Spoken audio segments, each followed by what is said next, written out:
The Senate will come to order. Senators will please take their seats. Those persons not entitled to the privileges of the floor will retire to the gallery.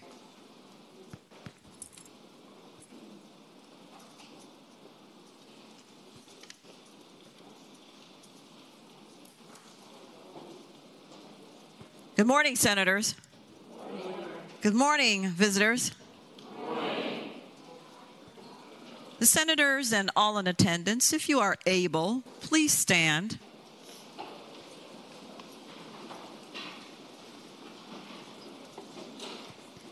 We will be led in prayer this morning by the Reverend Dr. Tremaine Johnson of Zion Baptist Church in Newport News. Following the prayer, everyone will please remain standing, and we will be led in the Pledge of Allegiance to the flag of the United States of America by Senate Page Ari Futrell of Portsmouth. Let us pray. Almighty God, thank you for all those gathered in this moment, for all the many manifold and abundant blessings you bestowed upon us. Thank you for the ability to experience life, health, strength, and unity. Thank you for the privilege to be involved in useful and needed work of government and the honor of bearing appropriate responsibilities. We say thanks for this amazing day, for those whom we share in partnership to make this state, this nation, this world a better place. Now grant us all that is needed to do the jobs assigned to our hands, that somebody may be aided in the better life and a fulfilled purpose as we stand as servants for all who've sent us. Bless these chambers in which change we stand and change takes place. And I pray for the agenda set before us all today and the wisdom to carry it out in unity. And for this, we say thanks and amen. Amen.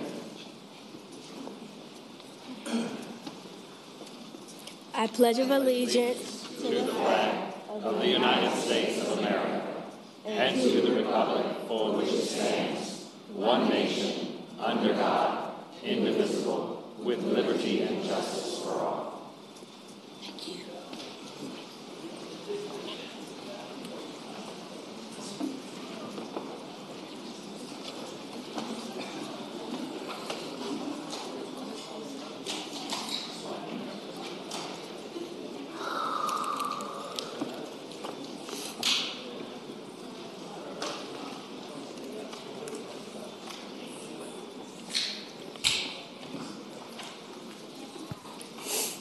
The clerk will call the roll. All those present, please vote aye. The clerk will close the roll. You have a quorum, Madam President. Senate Journal for Tuesday, January 24th, 2023. The senator from Roanoke City, Senator Edwards, moves that the reading of the journal be waived. All in favor of waiving the reading of the journal will record their votes aye. Those opposed, no. Are the senators ready to vote? Have all the senators voted? Does any senator desire to change their vote? The clerk will close the roll. Ayes 37, noes 2. Ayes 37, noes 2. The reading of the journal is waived. The clerk will report any communications from the House of Delegates. Chair calls on the senior senator from Fairfax County, Senator Saslaw. Madam President, I move, I move that we waive the reading of the communications from the House of Delegates. The question is, shall the reading of the communication be waived?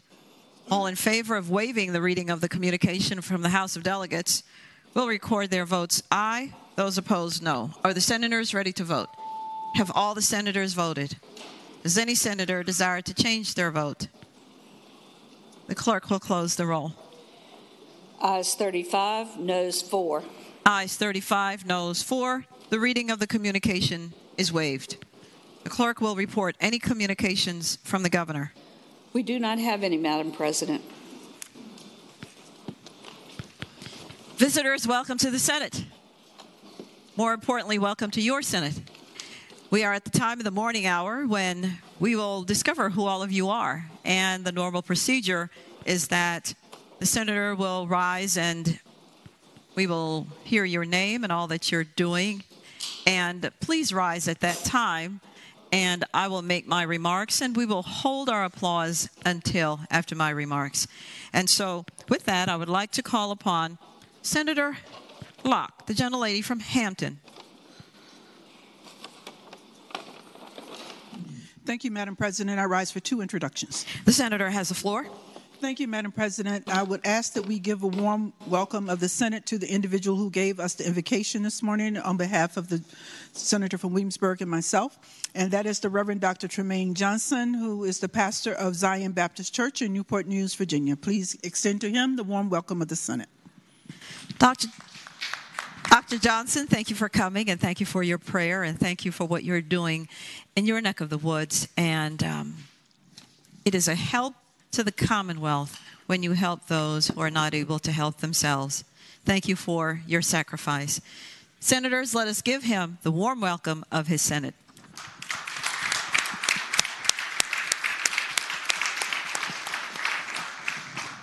Senator Locke.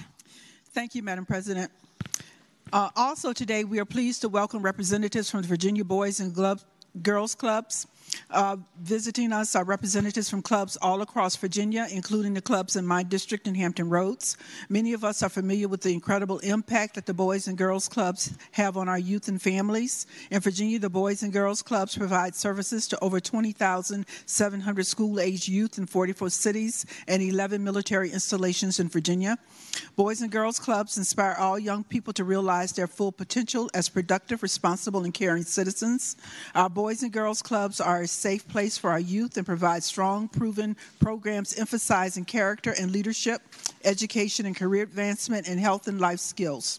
Through the years, Boys and Girls Clubs have encouraged young people to aspire to the highest level of personal development and to become good citizens who are involved in their communities. If you would please extend a warm welcome of the Senate to the Virginia Boys and Girls Clubs. Good morning to you. Thank you for coming. And young people, I'm so glad, and the senators are so glad that you are here interested in your government. And I want to thank you publicly for having been there for my family and I when we could not afford to pay for daycare, and there you were taking care of my children at the end of the day until we could pick them up. Thank you for continuing that work. Senators, let us give them the warm welcome of their Senate.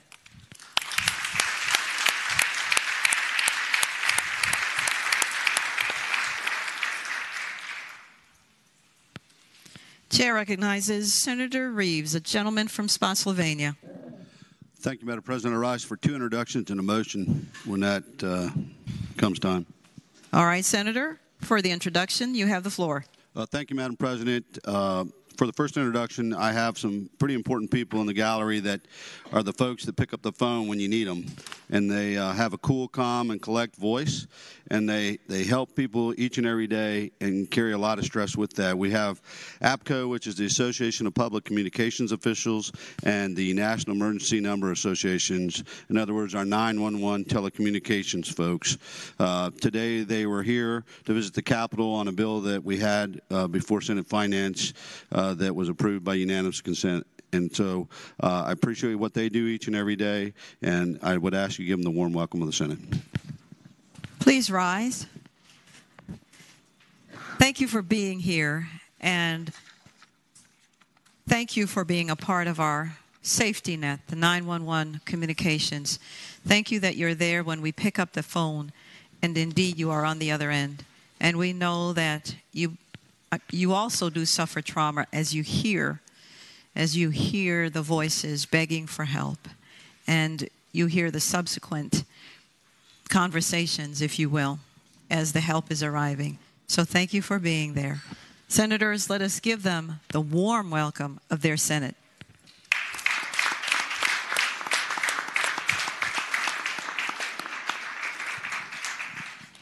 Senator Reeves. Thank you, Madam President. On to my second introduction. Also in the gallery today, I'm pleased to to introduce some young folks who are in uniform. They are part of our Civil Air Patrol, and if you don't know this, the Civil Air Patrol responds to a bunch of our emergency responses each time that our National Guard is called out and state police activated for a lot of the things that we have to face. They have over 2,000 volunteer members, 28 active units throughout Virginia operating aircraft, unmanned aerial systems, and emergency response vehicles with ground teams. So if you could give the warm welcome to our Civil Air Patrol, that'd be grateful. Thank you, Madam President. Welcome to you. Thank you also for coming. You know, the Civil Air Patrol does such wonderful work. I remember back in New York in the inner cities, you gave opportunities for inner city children to learn how to fly.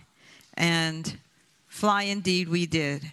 Thank you again. Thank you for your work, sir. And senators, let us give them the warm welcome of their Senate.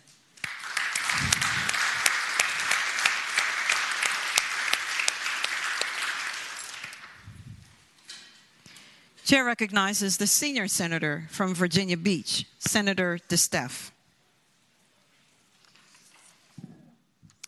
Thank you, Madam President. I rise for an introduction.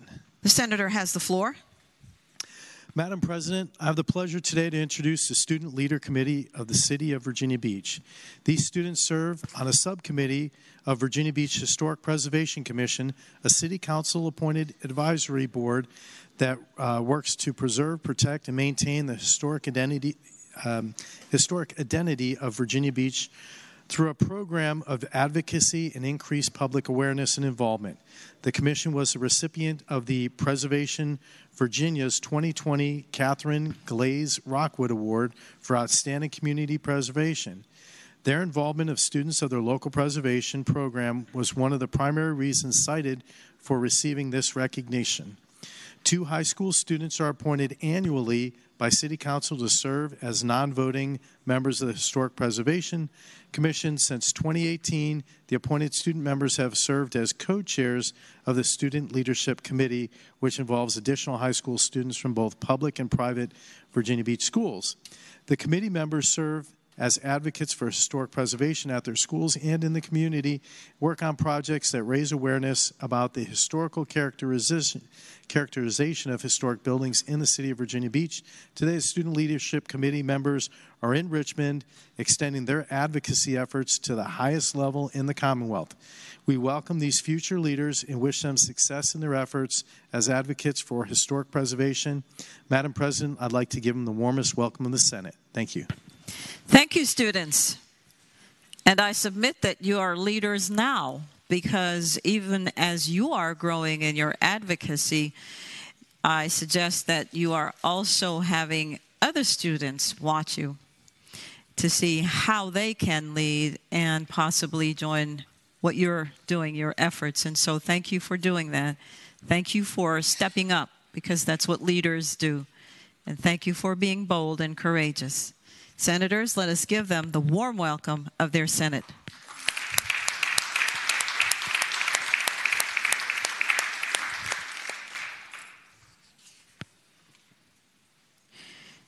Chair now recognizes Senator Hackworth, the gentleman from Tazewell.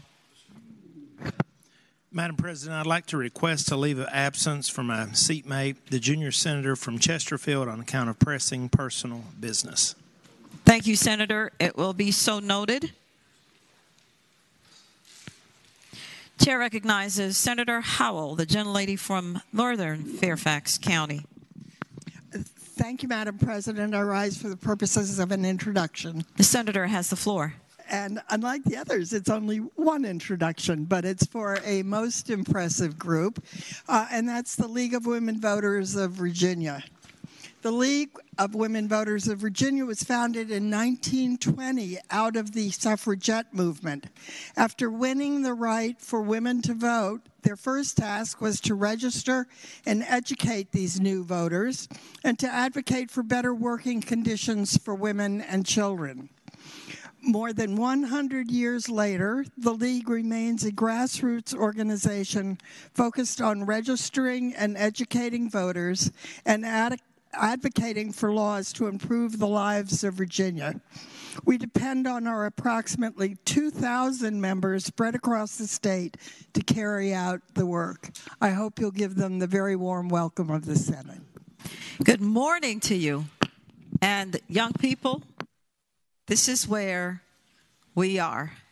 And you graduate as you continue to lead. Thank you for doing what you do. And again, thank you that you have continued the work of sacrificing to help others. And voting is, of course, indeed very important. And thank you for continuing to encourage us that it is a very precious privilege that we have, and we dare not lose it. Senators, let us give them the warm welcome of their Senate.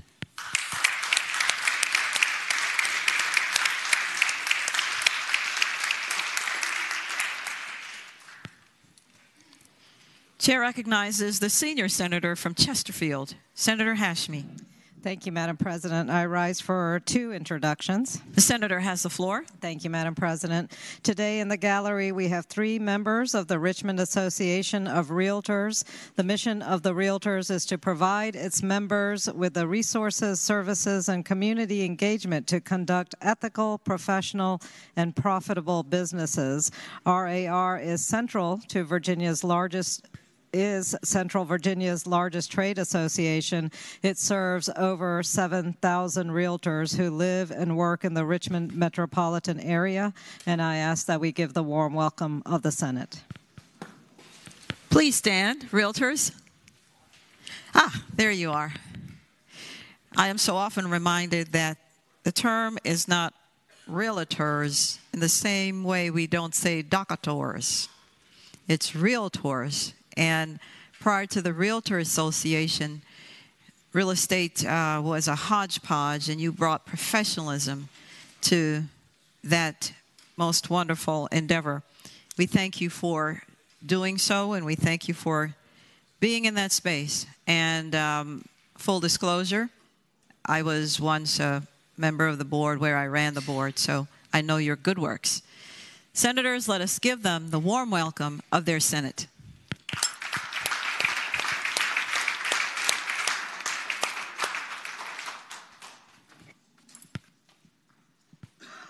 Senator Hashmi.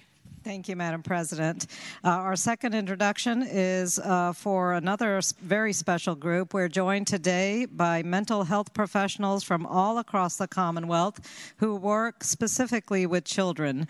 They're on the front lines of this crisis, and they've come to share their expertise and their perspectives with us.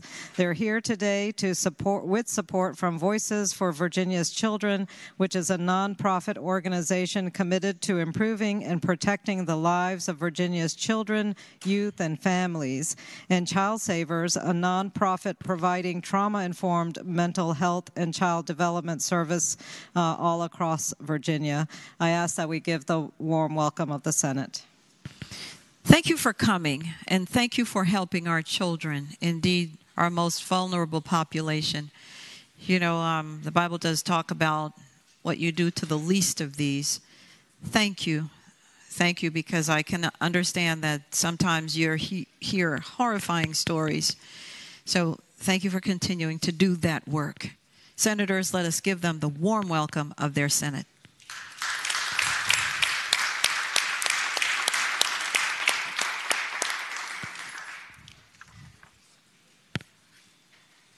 Chair recognizes Senator Lucas, the gentlelady from Portsmouth. Thank you, Madam President. Madam President, today we have the Brunswick Stew Tourism Association hosting their 19th annual Brunswick Stew Day. The stew is currently being served in the tent at the pedestrian plaza between the Capitol Extension entrance and the Pocahontas building at Bank Street. This year's stew master, Kevin Parr, and stew crew is the 2022 Taste the Brunswick Festival champion. They will be cooking 90 gallons of stew. Brunswick Stew Day at the General Assembly is an annual event which began during the 2002 session of the General Assembly with House Joint Resolution number 2, designating the fourth Wednesday of every January as Brunswick Stew Day at the General Assembly. Please stop by and have a bowl of Virginia's own Brunswick stew. You can also have your picture taken with Stewie, the Brunswick stew mascot. Brunswick stew is good for you. So please welcome the Board of County Supervisors, county staff, and volunteers who've just delivered us the Brunswick stew. And for anybody who has their stew and they haven't had it yet and you don't want to have it for lunch, you can just bring it over to my desk and I'd be delighted to take it with me. Thank you for your stew. Indeed, I saw it brewing. And I think you just heard a Virginia Tourism Board commercial there. Come to Brunswick. Thank you. And senators, let us give them the warm welcome of their Senate.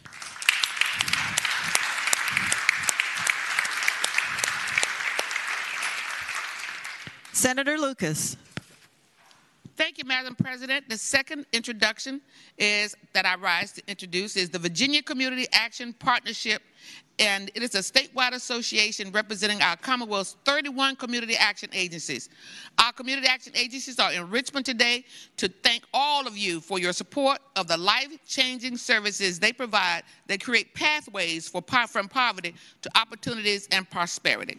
From every $1 in federal community service block grant funds received, this network leverages an additional $14 in federal, state, local, and private sources to focus on economic mobility through increasing workforce participation, offering workforce training, providing free tax preparation, providing whole family coaching that brings whole families out of poverty, increasing broadband adoption resources.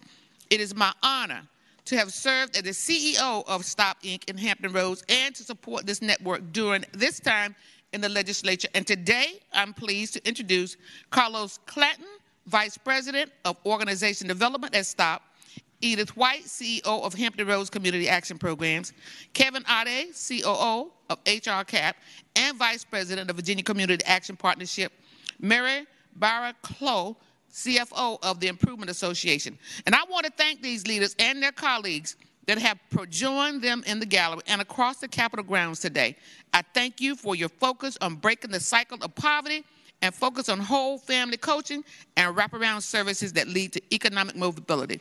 We appreciate your work this session to advocate for increased assistance to the voucher and income tax assistance sites across the state that ensure Virginians gain assistance in filing taxes and gaining access to vital programs such as the federal and state earned income tax credit. Madam President, I would appreciate it if you would extend to them the very warm welcome of the Senate. Good morning to you. Good morning to you. I am intrigued that the senator has said that for every dollar that you receive from the state, you find $14. My, what a miracle that is. And thank you for doing all that the senator has said. Thank you for your help and your sacrifice. Senators, let us give them the warm welcome of their Senate.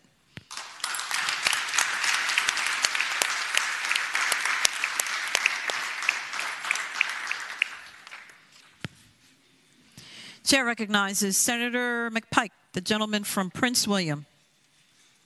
Thank you, Madam President. I rise for the purpose of an introduction. The senator has the floor. Thank you very much. It's my pleasure to welcome members of the Virginia Museum community that have come to visit us here in the General Assembly. The Virginia Association of Museums was founded in 1968 and has a membership of 3,000 museum professionals from throughout the Commonwealth. Virginia has more than 700 museums, galleries, and cultural sites that account for more than 12,000 jobs. The museums contribute more than $21 billion to the tourism industry in Virginia, and the typical museum spends 75% of their education budget directly on K-12 students. And in 2023, the annual Virginia Association of Museums Conference will be held in Harrisonburg at James Madison University in the second week of March. Virginia has an incredibly rich cultural and natural community, and the Commonwealth's historic sites, museums, and science centers every day underscore the power of this place. Our museums and humanities programs are not only the stewards of that history, but the cornerstone of a vibrant tourism community. Madam President, please welcome them to the gallery. Thank you. Thank you for being here, and thank you for being part of our museum community. $21 billion, the senator says, that museums contribute to the Virginia economy. That is a shocking number, and I don't think most people are aware of that a museum could do that. The museum community could do that. So thank you for all that you do, and thank you for doing it with a smile. Senators, let us give them the warm welcome of their Senate.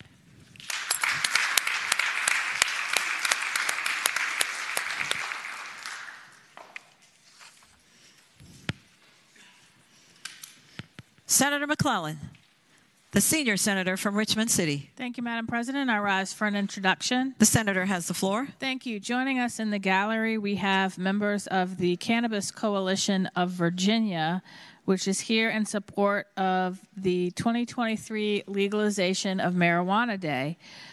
The coalition includes representatives from the Richmond Crusade for Voters, the Cannabis Equity Coalition of Virginia, the Virginia Minority Cannabis Coalition, the Commonwealth Equal and Diverse Engagement. This collective, along with others, have been working across Virginia to ensure that equity is at the heart of marijuana legalization. And I ask that we offer a warm Senate welcome. Thank you for coming and watching us, and thank you for coming and advocating for your various positions on that issue. Thank you for ensuring that all voices are heard. And so with that, senators, let us give them the warm welcome of their Senate.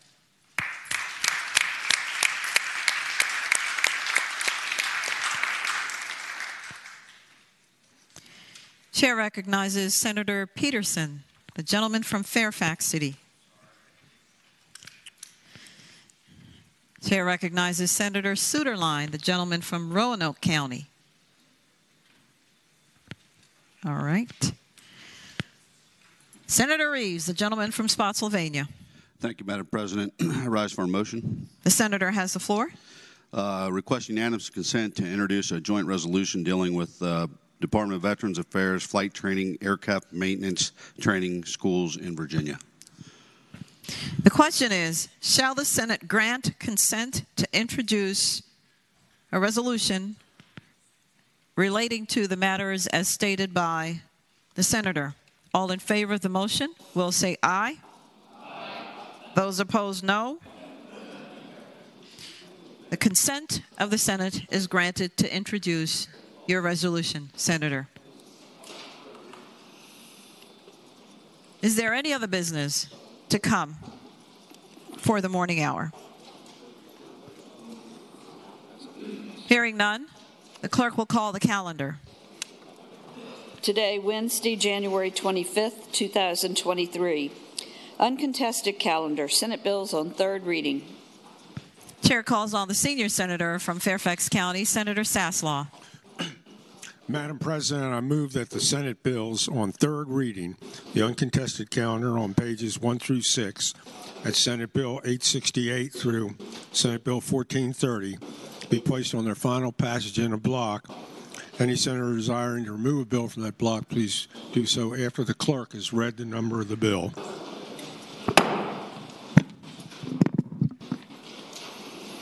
The question is, shall the Senate bills on the uncontested calendar, third reading, pages 1 through 6, Senate bills 868 through Senate Bill 1430, be placed upon their final passage in the block with the understanding that any senator desiring to remove a bill from the block do so after the clerk has read the number of the bill.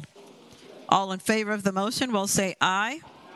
Those opposed, no. The ayes have it. The motion is agreed to. The clerk will now read the number of the bills before us in the block. Senate Bill 868, Senate Bill 871, Senate Bill 938, Senate Bill 952, Senate Bill 1027, Senate Bill 1028, Senate Bill 1058, Senate Bill 1219, Senate Bill 1238, Senate Bill 1318, Senate Bill 1430, Senate Bill 815, Sorry. Stop. The question is, shall the bills in the block pass? All in favor of passage of the bills will record their votes aye. Those opposed, no. Are the senators ready to vote? Have all the senators voted? Does any senator desire to change their vote? The clerk will close the roll. Ayes 39, noes 0. Ayes 39, no 0. The bills in the block pass. Regular calendar, Senate bills on third reading. Senate Bill 815, a bill relating to Virginia Motor Vehicle Warranty Enforcement Act definitions. Chair calls on Senator Surreville, the gentleman from Eastern Fairfax County.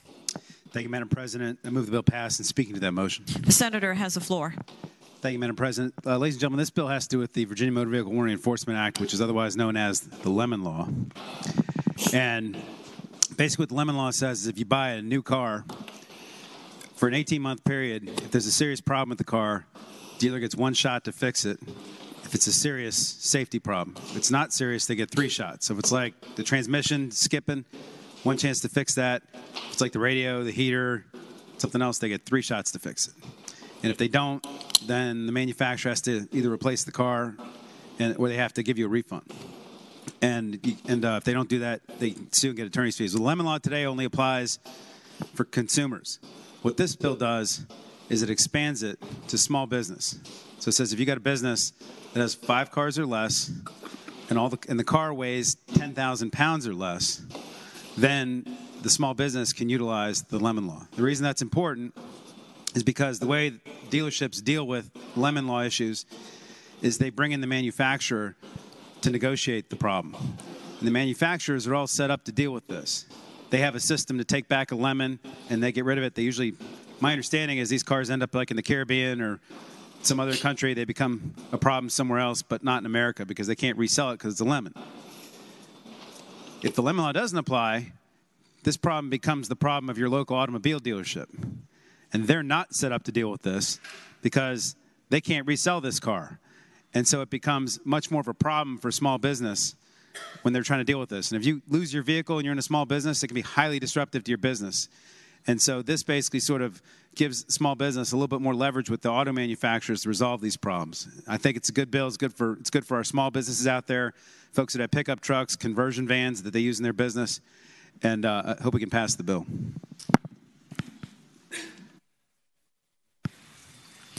The question is, shall the bill pass? Those in favor of passage will record their votes aye. Those opposed, no. Are the senators ready to vote? Have all the senators voted? Does any senator desire to change their vote? The clerk will close the roll. Ayes 27, noes 12. Ayes 27, noes 12. The bill passes. Senate Bill 855, a bill relating to headlights, aftermarket modifications, blue lights. Chair recognizes Senator Spruill, the gentleman from northern Chesapeake. Thank you, Madam President. Move that the bill pass. Speaking to the bill, please. The senator has the floor. Madam President, as blue headlights become more common, it seems unlikely that many people who will experience discomfort and blindness when glance on the eyes at nighttime. Without innovative cars upgrades, such a blue light blocks their view. It seems late at night cars could cause some accident. This bill was brought forward because of the number of accidents was happening. However, as amended, such prohibit should not be construed to prohibit the installation and use of headlights typed and approved by the superintendent. I move the bill pass. The question is, shall the bill pass? Those in favor of passage will record their votes aye. Those opposed, no. Are the senators ready to vote? Have all the senators voted? Does any senator desire to change their vote?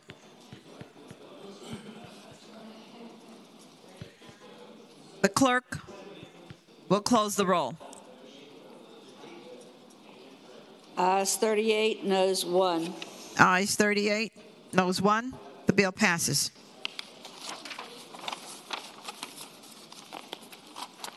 Senate Bill 1216, a bill relating to transportation network companies, uninsured and underinsured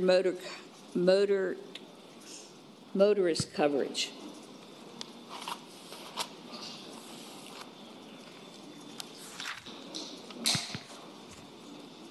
Chair calls on Senator Lucas, the gentlelady from Portsmouth.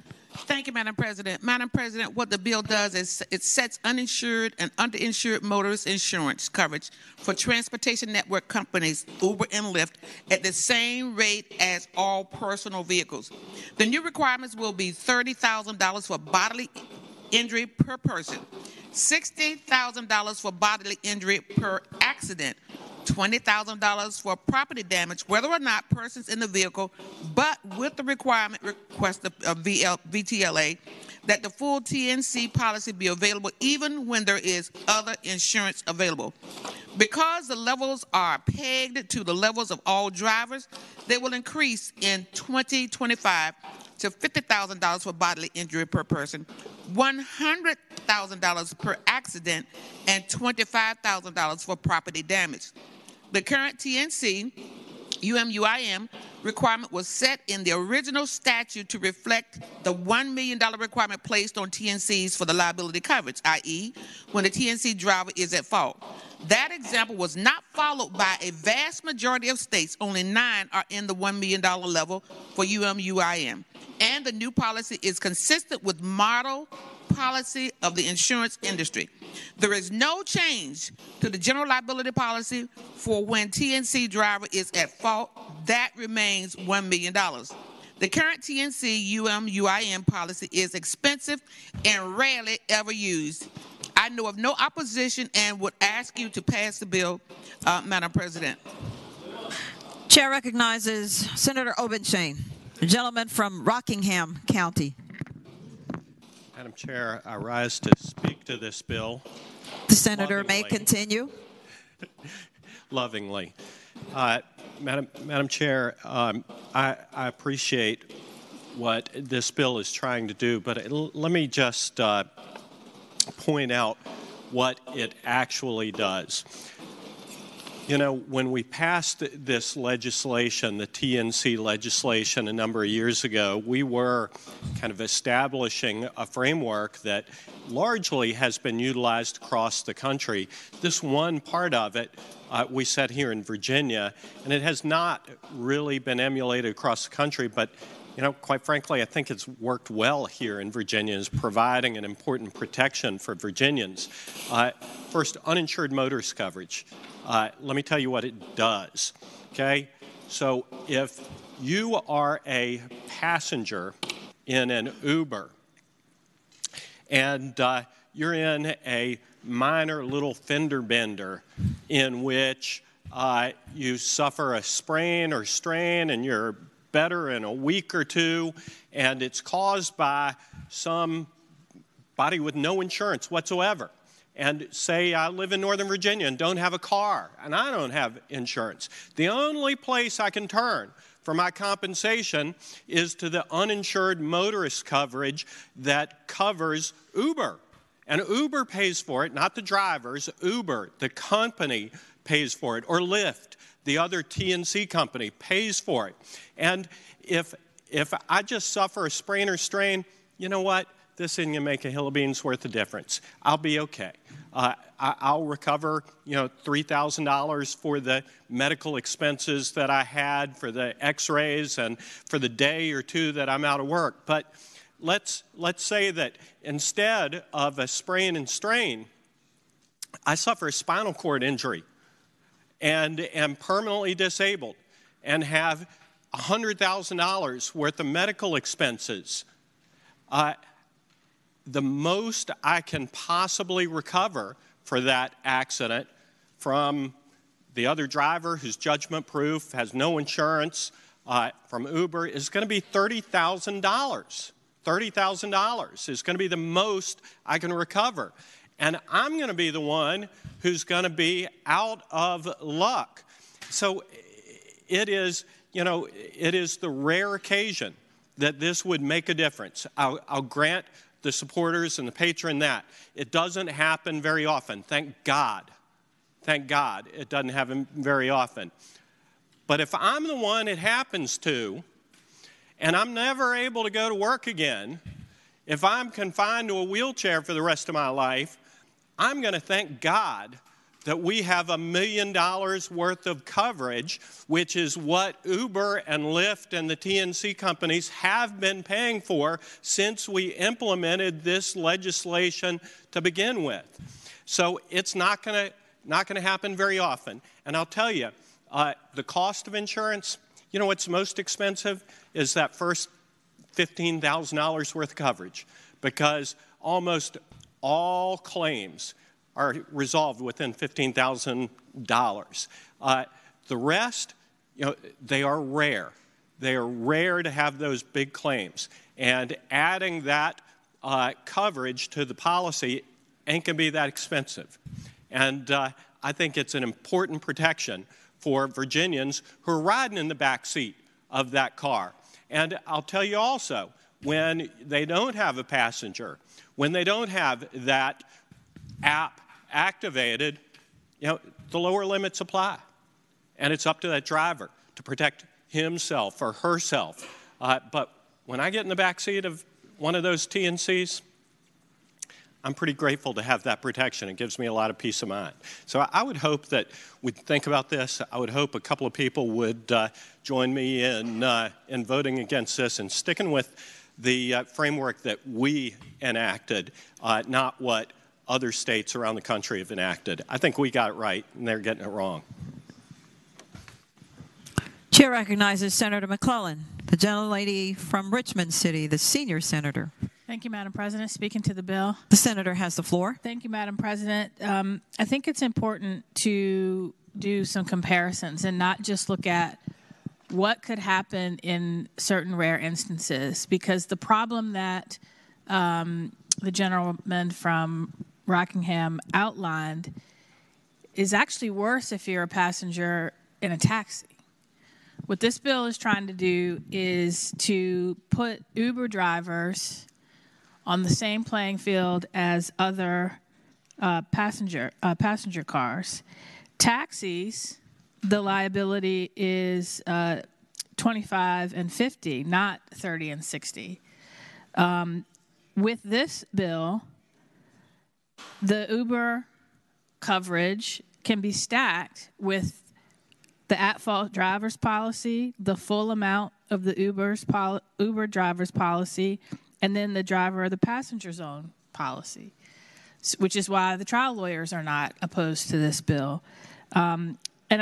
For me, what was telling is that the liability coverage that taxi drivers have to have is worse for the passenger in the situation just outlined than if you were a passenger in an Uber car, or that Uber driver, you're a passenger in an Uber driver, versus if you're a passenger under this bill, versus if you're a passenger in the senator from Fairfax's car, you'd be on the same playing field. So I think here what we need to do is look at how are we treating passengers in the back of another driver's car versus the back of a taxi versus the back of Uber or Lyft or a TNC. And only the TNCs have to have the higher level of coverage that we adopted a few years ago.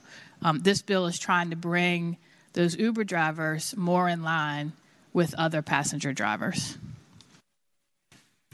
Chair recognizes Senator Peake, the gentleman from Lynchburg. Thank you, Madam President. I rise to ask the senator from Portsmouth if she would yield for a friendly question. Will the senator from Portsmouth yield? Yes, I will yield. Senator yields. Thank you, McPeak, Thank you, Madam President. Senator Lukes, it's my understanding that these drivers, they're independent contractors or drivers for Uber, and before they can sign up with Uber, they have to guarantee a certain amount of coverage on their own vehicle that would apply in these accidents and UIM coverage. I have seen it. I cannot recall what that amount is, and I don't know if you have that information or if anyone in the body, but I know they have to guarantee and provide a declaration page that the individual driver has a policy in a certain amount. I was wondering if anybody knows what that amount is. Thank you. Senator Lucas has the floor. Madam President, I would respond to Senator that while I don't have that information with me, one of our former colleagues, Senator Steve Martin, would be delighted to give you that information.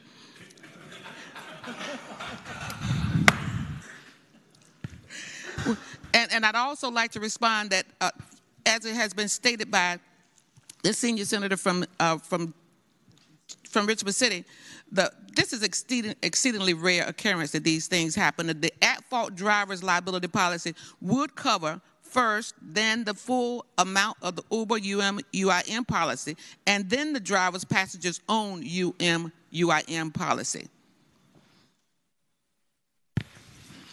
Chair recognizes the junior senator from Richmond City, Senator Morrissey. Thank you, Madam President. Would the gentle lady from Portsmouth or the gentle lady, senior senator from Richmond, yield for a question? Yes. Which senator are you asking? Gentle lady from Portsmouth first. Thank you. Senator Lucas, will you yield? Madam President, I yield. Senator Morrissey has the floor. Thank you, Madam President. I was listening to the colloquy between when the senior senator spoke and when the gentleman from Rockingham spoke, and this bill is not a comparison bill between Uber and taxis. Senator Luke. But it has been used to distinguish the bill. What I would like to know is the following. The senator from Rockingham, the gentleman from Rockingham, brought up an example with Uber. One of our colleagues on this side brought up a similar example earlier today. Can you address that point, which is if an individual hits an Uber driver and the Uber driver is entirely not at fault, and the driver that was at fault has no insurance, why wouldn't we want this policy in place so that the Uber uninsured motor vehicle coverage would come into play and take care of that innocent passenger's injuries, albeit minor ones? Senator Lucas has the floor. Madam President, I will respond to the, are you the junior senator? Yeah, you're the junior senator. Junior. Yes. Well, per the VTLA request, the Uber UIM coverage can be stacked, and these other coverage limits without set-off, so the full amount is available. And next to that, taxes remain at $25.50 for liability, and UIM and other passenger carriers are $30-60. If this was a major problem, Madam President, the General Assembly would have increased these levels years ago. Would the gentle lady yield for a final question? Will the gentle lady yield? Madam President, I yield. Senator Morrissey. Would the gentle lady agree that if the driver who was at fault has no insurance and the innocent passenger, for example, had no insurance, that at least between those two parties, there is nothing to stack? Senator Lucas has the floor. Madam President, I'd like to yield to the senior senator from Richmond City. Will the senior senator from Richmond City yield? I will yield and ask the junior senator to, well, actually, I remember your question. So, but the issue here. The senator yields. Senator, you have the floor. Thank you, Madam President. The issue here is not whether the Uber driver should have a minimum amount of insurance to cover the passenger in that case. The issue here is whether it should be $1 million or if it should be in line with what it would be if a private party were driving that passenger or a taxi. I asked in committee, because to me, the question is, what should the policy be to make sure that that passenger in the back seat of the car will be treated the same regardless of who the driver is, between a TNC driver, a taxi driver, or a private individual? And I asked that question in committee. And the response was that under this bill, that passenger in an Uber who, in the scenario you outlined, would be better off than if they were in Senator Boysko's car or a taxi driver's car, and no one gave contrary testimony in that hearing. And as a result, I supported this bill because a passenger in either one of those scenarios would, for the most part, be treated the same if they're in a situation where there's no stacking. Would the gentle lady yield for one final question? Will the senator yield? Absolutely. Senator Morrissey, you have the floor. Perhaps I'm getting into a field that I know very little about, but I've tried to study it, and it appears that when the senior senator from Richmond gave her description earlier, she talked about the difference being 30, 60, 20 versus 20, 50, or 10. It appears to me that that's simply a distinction without a difference, and that those amounts should be addressed so that if you want them to be identical in another bill. But my question is, given that we're talking about a difference of 5,000, 10,000, and 5,000 respectively, is that the reason that you support this bill? You want uniformity in the taxi driver, the private driver, and the Uber. Is that what I should focus on as to why you're taking issue? Madam President. Senator McClellan has the floor. Thank you, Madam President. I would respond to the gentleman. The entire purpose of this bill is to put the Uber driver and passenger in the same posture as a private individual who is driving that passenger. So if I'm a passenger in Senator Boysko's car, and I pick on her because she's my seatmate, even though she's a very good driver. If I'm a passenger in Senator Boysko's car and I'm in an accident versus I am a passenger in an Uber car and I'm in an accident, they have to have the same level of minimum insurance so that if I'm in that accident, I am likely to recover the same amount, whether Senator Boysko is driving or whether a TNC driver is driving. That's the point of the bill. However, I noted and asked the question in committee, making a comparison between Uber drivers, private drivers, and taxi drivers. And the answer I was given was, you're on parity, which is the purpose of the bill, between a private driver and an Uber driver, but taxi drivers in many cases have less minimum insurance. That was the point I was trying to make, why I was comfortable voting for this bill. I thank the lady.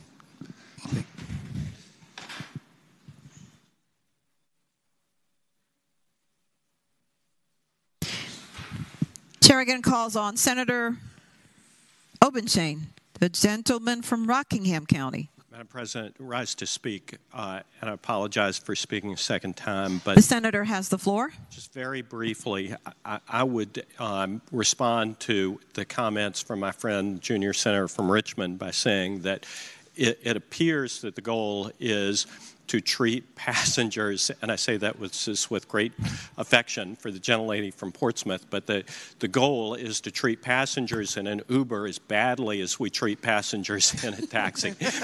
And that if we really cared about the passengers, we would not be reducing the protection that's available to them in the backseat of an Uber, but we would be increasing the protection that's available to them in the backseat of a taxi.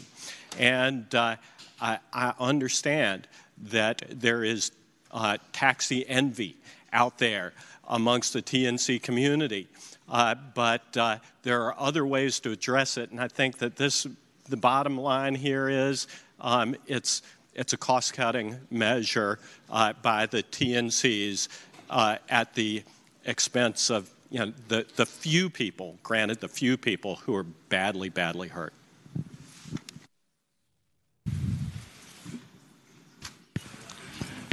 Senator Lucas has the floor. Yeah, Madam President, if no one else has no, ma'am, you are comment, it. I would move that the bill pass. The question is, shall the bill pass? Those in favor of passage will record their votes aye. Those opposed, no. Are the senators ready to vote? Have all the senators voted? Does any senator desire to change their vote? The clerk will close the roll. Ayes 24, noes 14. Ayes 24, noes 14. The bill passes. Uncontested calendar, Senate bills on second reading. Chair calls on the senior senator from Fairfax County, Senator Saslaw. Madam President, I move that all Senate bills on second reading on the uncontested calendar on pages 8 through 11 at Senate Bill 1372 through 1492 be advanced to their engrossment in third reading in a block after the adoption of any amendments thereto, and any senator desiring to remove a bill from the block, please do so after the clerk has read the number of the bill. The question is, shall all Senate bills on second reading on the uncontested calendar on pages 8 through 11, Senate Bills 1372 through Senate Bill 1492, be engrossed and advanced to their third reading in the block after the adoption of the amendments thereto, and that any senator desiring to remove a bill from the block will do so after the clerk has read the number of the bill. All in favor of the motion will say aye. Those opposed, no. The ayes have it. The motion is agreed to. The clerk will read the number of the bills. Senate Bill 1372. Madam President. Chair calls on the senior senator. Could Senate Bill 1372 come out of the block for purposes of a floor amendment? Without objection, Senator, it is out of the block. Senate Bill 822, reported from the Committee on Local Government. Senate Bill 829, reported from the Committee on Local Government. Senate Bill 874, reported from the Committee on Local Government. Senate Bill 898, reported from the Committee on the Judiciary. Senate Bill 961, reported from the Committee on Local Government. Senate Bill 1021, reported from the Committee on Local Government. Senate Bill 1306, reported from the Committee on the Judiciary.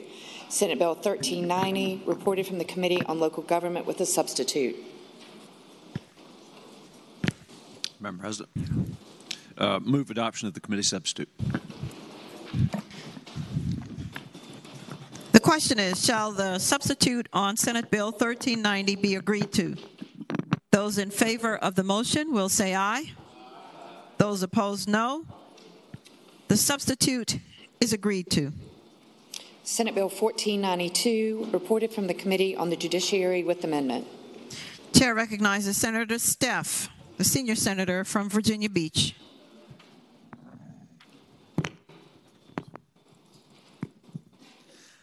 Madam President, move the committee amendment. The question is, shall the committee amendment be accepted? Those in favor will say aye. Those opposed, no. The committee amendment is accepted.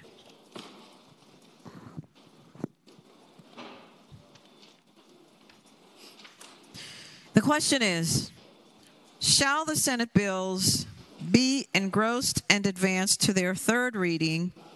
That is, all bills except for Senate Bill 1372 on page 8. All in favor of the motion will say aye. Those opposed, no. The ayes have it. The bills are engrossed and advanced to their third reading.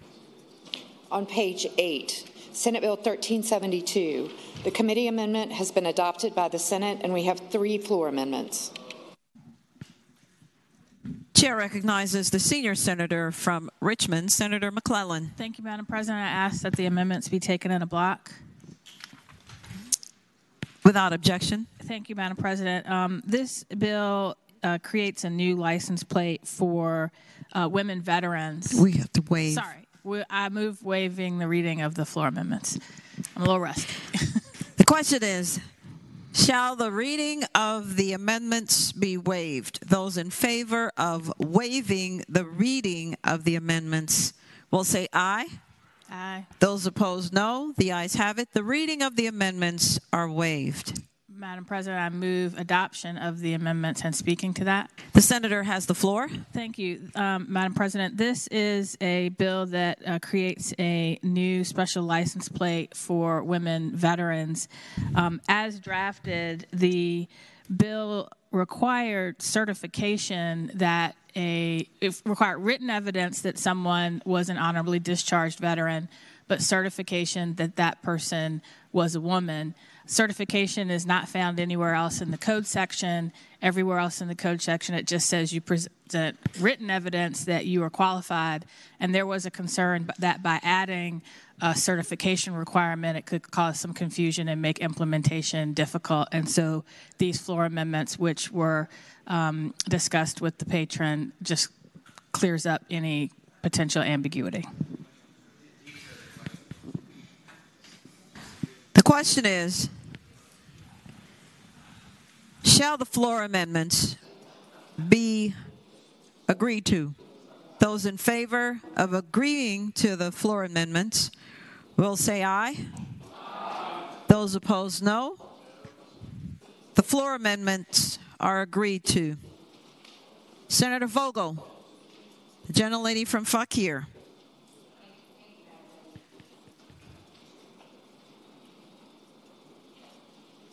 Thank you, Madam President. I move the bill be engrossed in advance to its third reading.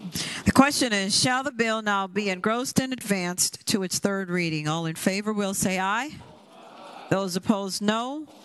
The ayes have it. The bill is engrossed and advanced to its third reading. On page 12, regular calendar, Senate bills on second reading.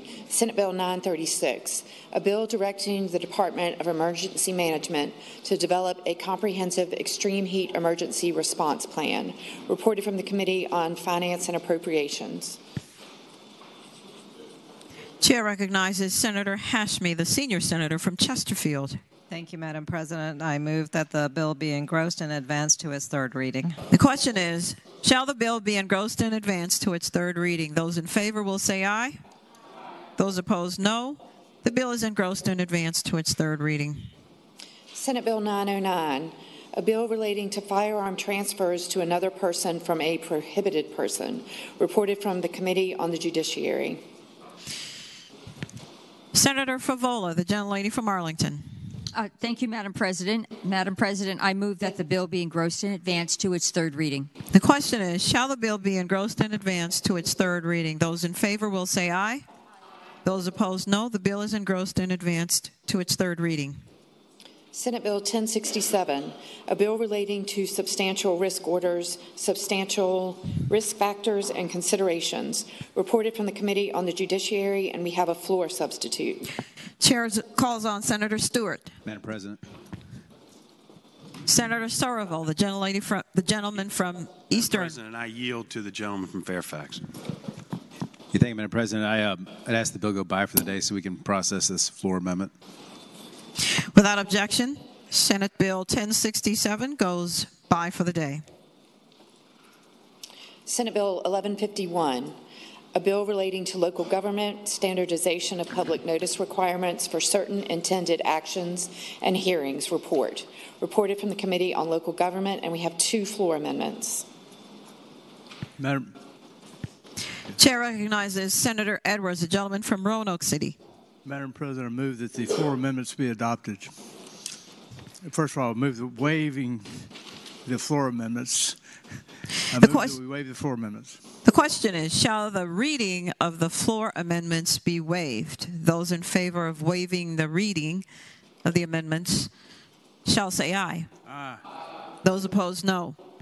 The reading of the amendments is waived. Senator Edwards. Madam President, these are technical floor amendments. Basically what they do, both of them together, are simply replace this bill has to do with public notice of local government ordinances. And the public notice just simply would simplify it so that the language where it says the public notice should include all this language would be stricken, and in place it would be read documentation made available for examination. That is, the public notice would not have to have the details, but rather the public notice would tell you where to get the details and be available to the public that way. And with that explanation, I move that the floor amendment be adopted. The question is, shall the floor amendments be adopted? Those in favor will say aye. Aye. Those opposed, no. The floor amendments are adopted. Senator Edwards. Madam President, I move that the bill as amended be engrossed and advanced to its third reading. The question is, shall the bill now be engrossed and advanced to its third reading? Those in favor will say aye. Those opposed, no. The bill is engrossed and advanced to its third reading.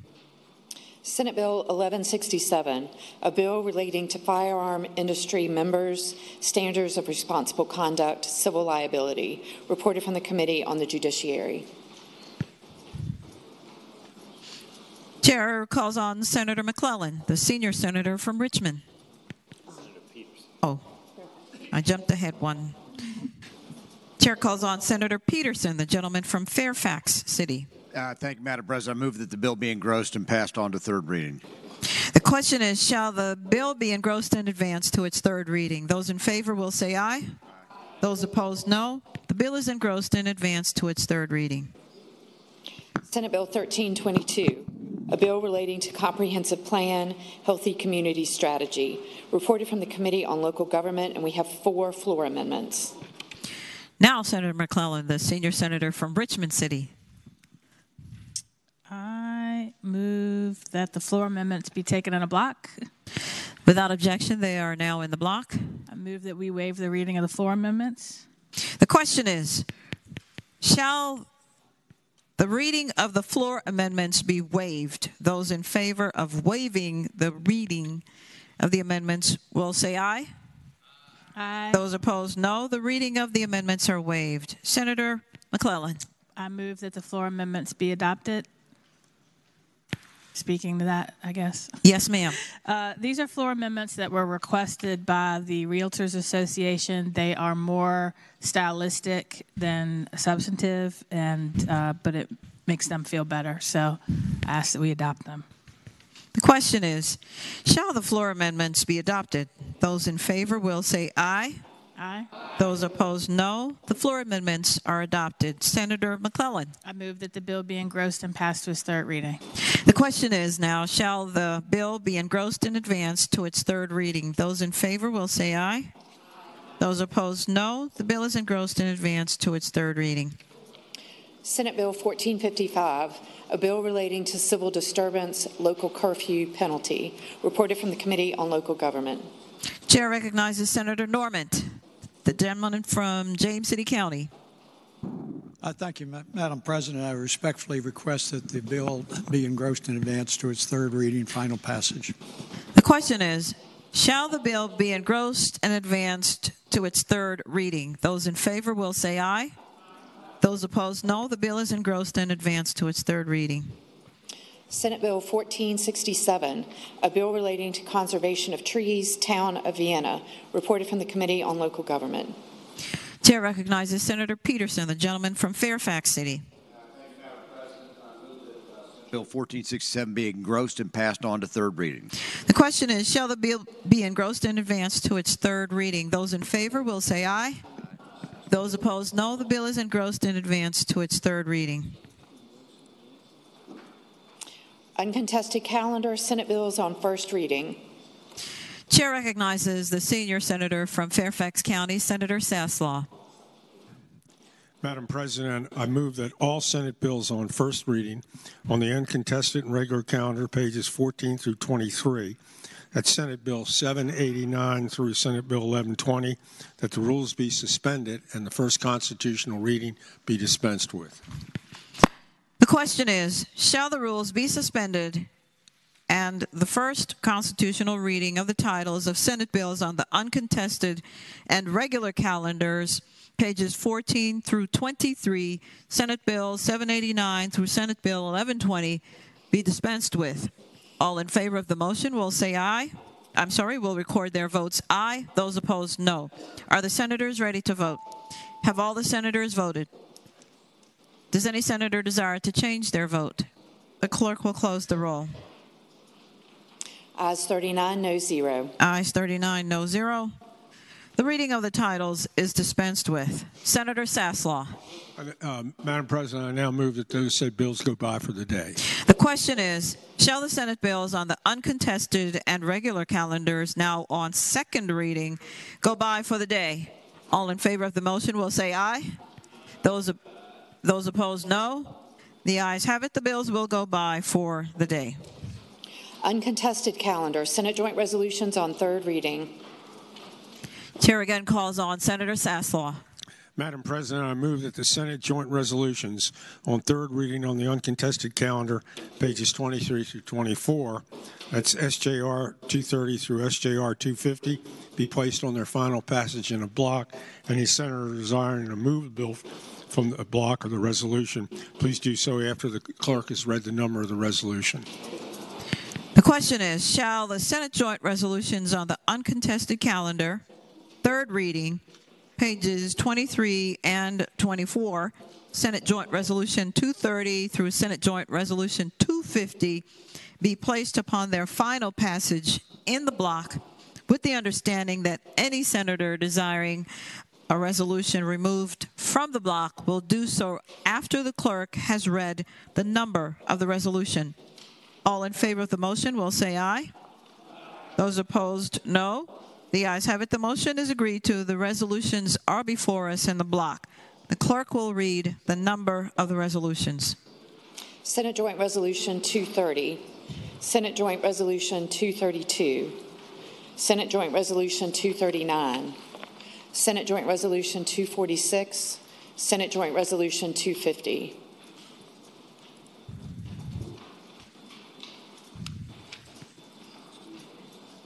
The question is, shall the resolutions be agreed to in block? All in favor of agreeing to the resolutions will say aye. Those opposed, no. The ayes have it. The resolutions in the block are agreed to. Regular calendar, Senate Joint Resolution on third reading. Senate Joint Resolution 229, directing the Virginia State Crime Commission to study juvenile restitution report. Chair recognizes Senator Favola, the gentlelady from Arlington. Thank you, Madam President. Madam President, I move that this joint resolution pass. And speaking to the motion. The senator has the floor. Thank you, Madam President. What this does is it directs the Crime Commission to look at the question of restitution for juveniles, both from the perspective of the rehabilitative model as well as compensation for victims. So this is a study. We believe that the topic is incredibly important. I do hope it is the wish of the body to pass this joint resolution. Thank you, Madam President. Chair recognizes Senator McDougall, the gentleman from Hanover. Thank you, Madam President. Madam President, speaking to the motion. The senator has the floor. Madam President, I don't typically speak on study resolutions, but I did want to point out a couple things with this one. And as we have conversations about criminal justice and the rights of the accused, we also need to make sure that we're focusing on the rights of the victims. So I'm going to be voting against this study, and there are a couple things that I want to point out to the body as we go through it. One, it talks about a statutory cap on restitution. That would mean that a victim who had a loss as a result of a criminal act would be statutorily capped on what the judge could order. So the victim is going to be the one that's going to have to take additional actions in order to recover because the judge wouldn't be able to award it. Two, the study also says that the requirements of what a court could order would be based on what the person that committed the crime could pay. not on what the victim lost, not what they had to pay out of pocket, but what the other person could pay. And Madam President, the third thing that really bothers me in this resolution is it talks about the fact that a person that committed a criminal act may have to choose between working to pay restitution or engaging in extracurricular activities. Madam President, I just have a fundamentally different view about if a person commits a criminal act that causes a individual or business or religious institution to have a financial loss, they ought to be working to pay that restitution. They often have to make a choice whether to engage in an extracurricular act or play Xbox. They ought to make that victim whole. So, Madam President, as we're going forward, I think studying how juveniles pay, what programs they could be engaged in order to try to generate money to make that, that's very laudable. But to say that a victim is not going to be whole, or we're going to put a cap on that victim, or to think that it's bad for a juvenile to have to work in order to pay restitution, that's something I cannot vote for, and I'd ask the body not to support this resolution. Chair recognizes Senator Marsden, the gentleman from Western Fairfax County. Thank you, Madam President. Speak to the resolution. The senator has the floor. I'm certainly sympathetic to some of the things that Senator McDougal has brought up. But right now in my own juvenile court that I worked in for 30 years, I retired some 23 years ago, there are thousands and thousands and thousands of backlogged restitution cases. Nobody's trying to collect. Nobody can collect. Some of these folks are getting ready to apply for Social Security.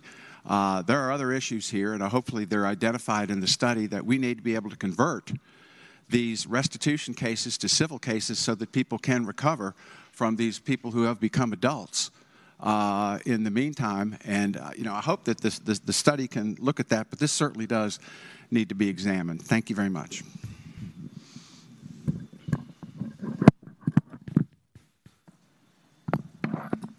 Senator Favola. Thank you, Madam President. If no one else wishes to speak, I would just like to conclude. The senator may continue. I will just say, again, this is a study. This is not going to make policy. It's not going to make any law about whether a restitution should be capped or when it should be capped. It is going to look at how effective restitution is as a tool, both in compensating the victim as well as in a rehabilitative model, which this body has voted for. Our statutes dealing with JDR court talk about rehabilitation. That's all this is. It's a study. And I can tell you that other states have done similar studies, and they have found wide discrepancies in how restitution is even applied based on race, for example. I mean, the state of Washington studied over 3,000 cases and found Hispanic defendants were assessed at significantly higher fees in restitution than white defendants for the same or similar crimes. A similar statistic came from the state of Iowa. Again, restitution amounts differed widely based on the youth's race and socioeconomic status. So these will be some of the factors that the study is intended to evaluate.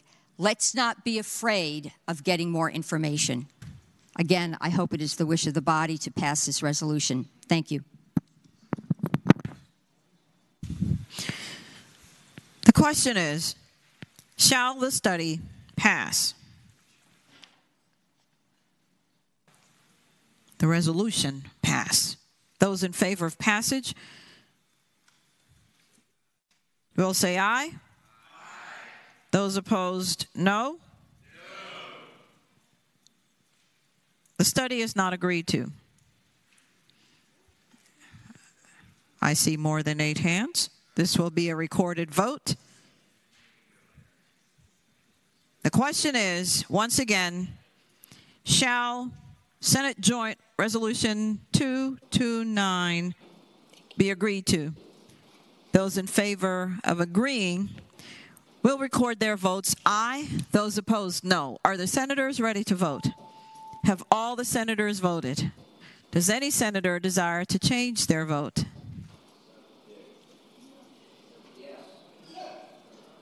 The clerk will close the roll.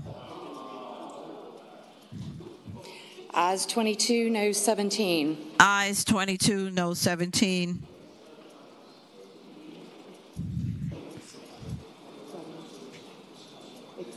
As a matter of fact, this fails. It needs a 2/3 vote, which right now means 26 to pass.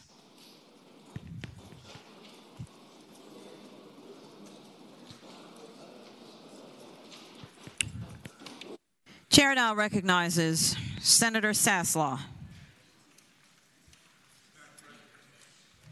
Madam President, I require the clerk. Does that complete the calendar for today? Yes, sir. Thank you.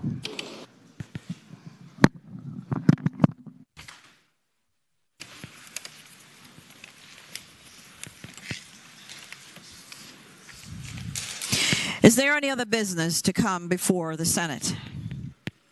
Senator Obenshain, the gentleman from Rockingham County. Madam President, I rise for a point of personal privilege. The senator has the floor. Madam President, members of the Senate, I have been trying to watch online the news conference that is going on right now in the Office of the Attorney General, and have a couple of observations that I would like to make. In the governor's executive order number 3, when he was sworn into office a year ago, the governor directed the Attorney General of Virginia to conduct the investigation that frankly should have been conducted a year or 2 years earlier, and that is of the conduct of the Parole Board of Virginia. We approved funding back 2 years ago for a limited review, not of the actions of the Parole Board, but to pay $250,000 to a large national law firm that was charged only with looking at the actions of the Office of the Inspector General and to look at whether the report put out by the Office of the Inspector General concerning the alleged improprieties and illegal acts by the Parole Board and its members, it looked only at whether the Inspector General was biased.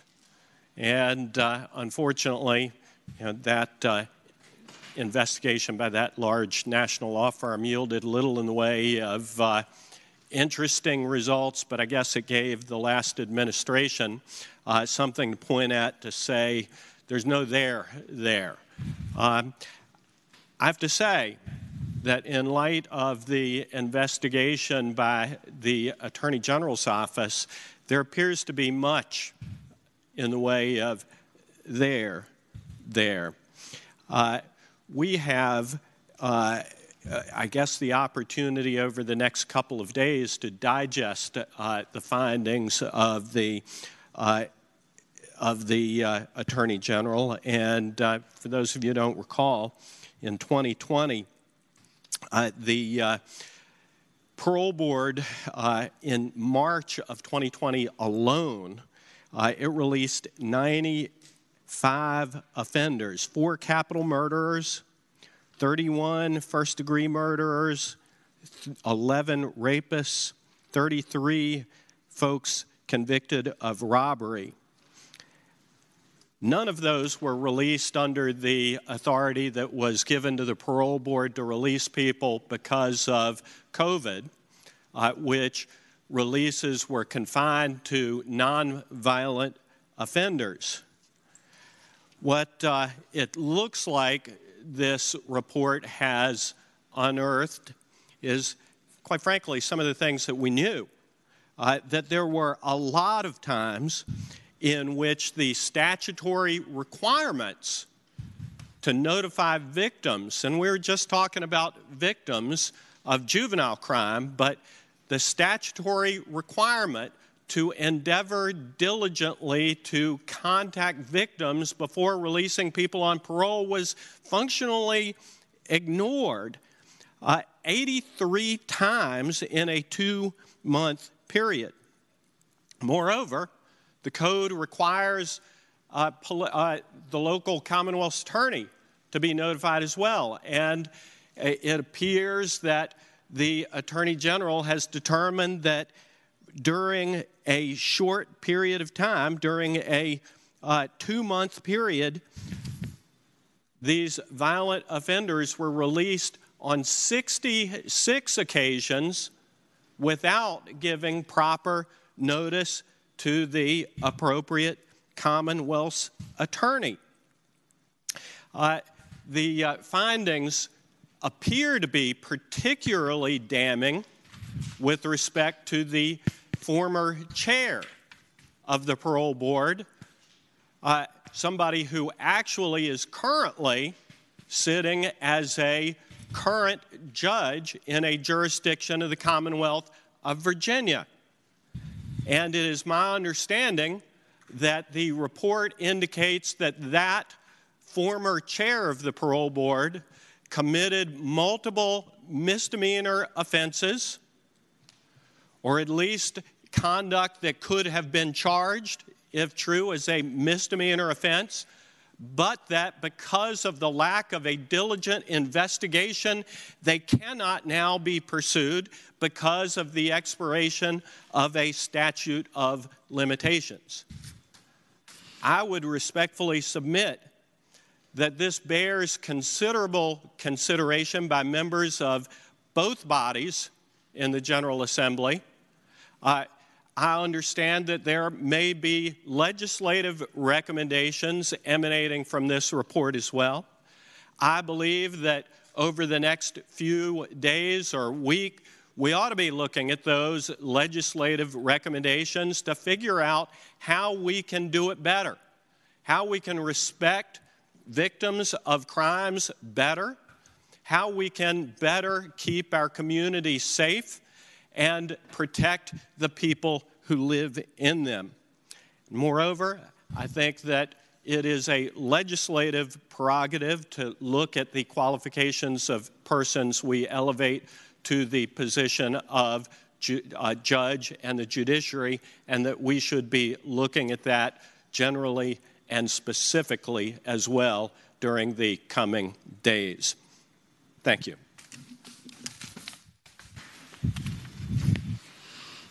Chair recognizes Senator Hanger, the gentleman from Augusta. Thank you, Madam President. I rise for purposes of an announcement. The senator has the floor. Thank you, Madam President. I'm pleased to announce there's a company, an aviation company that is currently in my district outside of Rockingham County, General Aviation there, soon to be in both the Center from Rockingham and my areas of interest, but right now I claim it, which is very progressive, a great employer for our region. And I'm rising to announce that tomorrow morning they're going to have an aviation classroom, mobile classroom out here on Bank Street from 10 to 12. It includes a flight simulator. And what they do there, and I want to call attention to this, is they provide workforce skilled training for needed jobs in the aviation industry, whether it be working on airplanes or flying airplanes. So I think everyone would find this of interest. You might get 15 minutes there. That won't qualify you to fly a plane, but you might want to take up flight training after that. Thank you, Madam President. I thank the senator. Senator Stewart, the gentleman from King George. Thank you, Madam President. Rise for a point of personal privilege. The senator has the floor. Thank you, Madam President. So I was reminded by my friend across the aisle that it's raining today because I wasn't paying attention. And that's really, really important for you all to know. Because last year, the city of Richmond dumped almost 1 billion gallons. 1 billion gallons with a B, and I want the pages to hear this. 1 billion gallons with a B It was 900 million gallons, but we don't have December data, and December's a wet month, of raw sewage into the James River. And it's raining outside today. So I ask you all to consider that when you use the bathroom. And don't laugh, because this is a real problem. And I have tried to attack this legislatively. I have pushed for it and worked hard on it. We're not getting much progress, although there's a lot of progress from 3 billion gallons a year into the river to 1 billion. 1 billion is completely unacceptable in the year 2022 in a civilized society. And we're taking on all these causes. We're not going to let people drink out of water bottles anymore and all these other things, but we continue to dump nearly 1 billion gallons of raw sewage into the James River.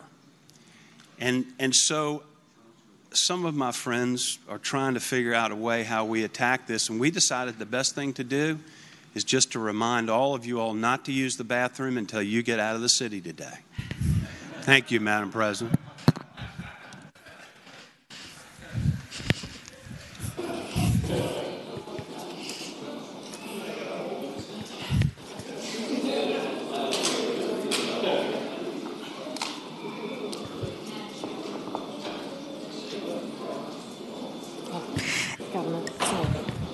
Chair recognizes Senator Donovan, the gentlelady from Enrico. Thank you, Madam President. Just point of personal privilege. The senator has the floor. I just want to add, don't go in the river either. This will be a brownout. Thank you.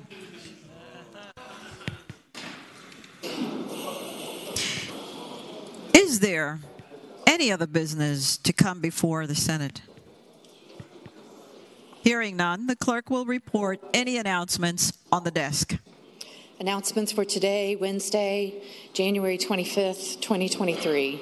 The Committee on General Laws and Technology will meet 15 minutes after adjournment in Senate Room 3 in the Capitol. This is a time change.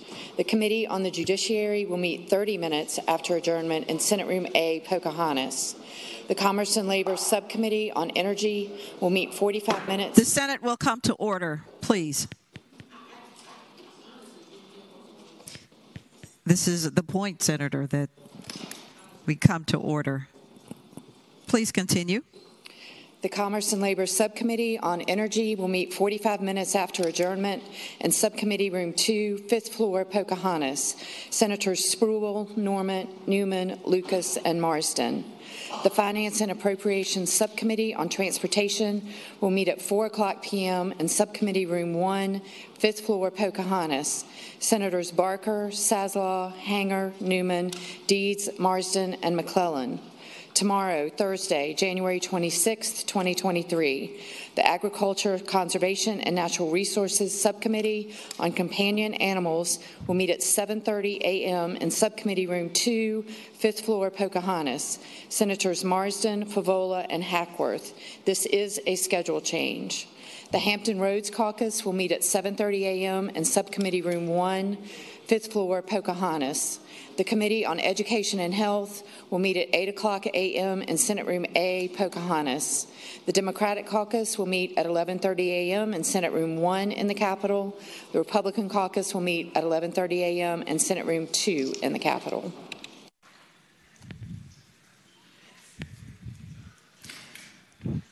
Chair now calls on Senator Lucas, the gentlelady from Hampton. Thank you, Madam President. Madam President, I move that the Senate do now adjourn until 12 noon on tomorrow. The question is, shall the Senate adjourn until 12 o'clock noon tomorrow? Those in favor of that motion will say aye. Those opposed, no. The ayes have it. The Senate is adjourned until 12 o'clock noon tomorrow.